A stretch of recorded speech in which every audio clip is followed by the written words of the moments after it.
These have been uncertain and unprecedented times not only in the history of our great game, but also in the modern world. We've seen the world close down, and our game, the football, which brings joy and excitement to billions across the globe, has also been suspended. Demi nama baik AFC, Panitia Piala Asia dan AFC tepat hari ini memutuskan laga Timnas Indonesia versus Irak dihitung imbang saja. Usai kontroversi VAR di Piala Asia 2023 jadi tuntutan saya ke AFC sekarang. Karena menurut saya hal tersebut akan jadi keputusan yang adil dan bisa sama-sama tidak dirugikan dan sekaligus tidak mencoreng nama baik kejuaraan terbesar di Asia tersebut. Di sisi lain, pertandingan Timnas Indonesia versus Irak membuat pengamat sepak bola Indonesia Justinus Laksana alias Coach Justin geram. Coach Justin menyoroti gol kedua Irak di penghujung babak pertama. Menurut Coach Justin, gol kedua Irak harusnya tidak sah. Pasalnya beberapa menit sebelum gol kedua Irak tercipta, pemain mereka lebih dulu terjebak offside. Ia juga turut mempertanyakan keputusan AFC menurunkan Ilgis Tantases sebagai pemimpin pertandingan.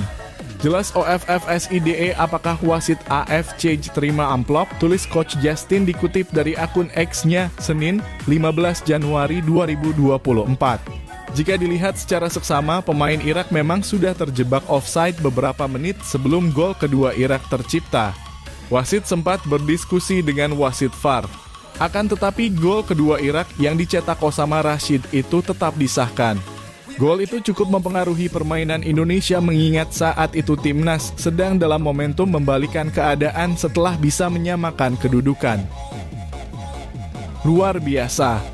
Media ternama Amerika akui daya juang timnas Indonesia meski alami kerugian atas keputusan wasit di Piala Asia 2023. Timnas Indonesia mendapatkan pujian setelah duel lawan Irak.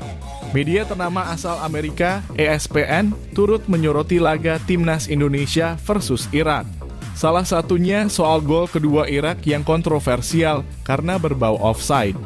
Keberanian Shin Tae-yong melakukan protes menjadi hal yang menarik di laga tersebut. Kemudian Irak mencetak gol beberapa saat kemudian akan menjadi perdebatan di masa yang akan datang. Namun pelatih Indonesia, Shin Tae-yong, tidak takut untuk menyampaikan pendapatnya kepada ofisial keempat sebelum babak kedua dimulai. Hal ini akan menjadi pukulan besar bagi Indonesia, baik dari segi papan skor maupun pola pikir mereka, tulis laporan ESPN. Masih dari sumber yang sama, persaingan grup D bisa dibilang cukup ketat. Di atas keras tentu skuad Garuda memiliki ranking FIFA yang kurang menguntungkan. Dalam grup yang sudah menjanjikan persaingan ketat yang juga berisikan Jepang dan Vietnam, hasil akhir melawan Irak tidak akan ideal untuk Indonesia. Namun penampilan mereka sudah cukup memuaskan Shin. Meskipun mereka awalnya dianggap oleh banyak orang sebagai tim terlemah di grup D, mereka sekarang akan menghadapi pertandingan berikutnya melawan musuh bebuyutan mereka, Vietnam. Dengan keyakinan bahwa mereka dapat meraih hasil melawan rival regional mereka, lanjut laporan ESPN. Alhamdulillah kabar baik. Jordi Amat akhirnya buka suara terkait kondisi terbarunya usai alami cedera hingga kencing darah. Bek timnas Indonesia yaitu Jordi Amat sempat mengalami masalah pada bahunya. Pasalnya Jordi Amat yang hendak menghalau bola berbenturan dengan tidak sengaja dengan Asnawi Mangkualam. Meski sempat mengalami masalah, pemain 31 tahun tersebut memberikan kabar terbaru terkait kondisi bahunya tersebut.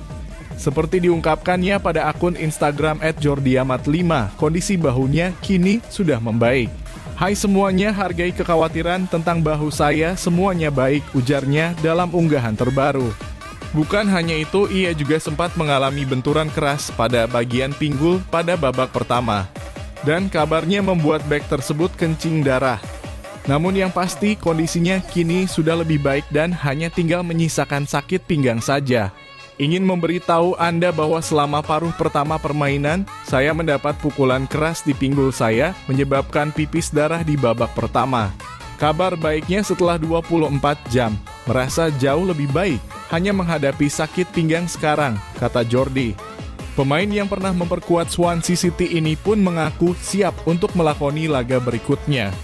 Fokus pada pemulihan untuk pertempuran kami berikutnya, ucapnya. Seperti diketahui, skuad Garuda akan kembali melakoni laga grup D Piala Asia melawan Vietnam.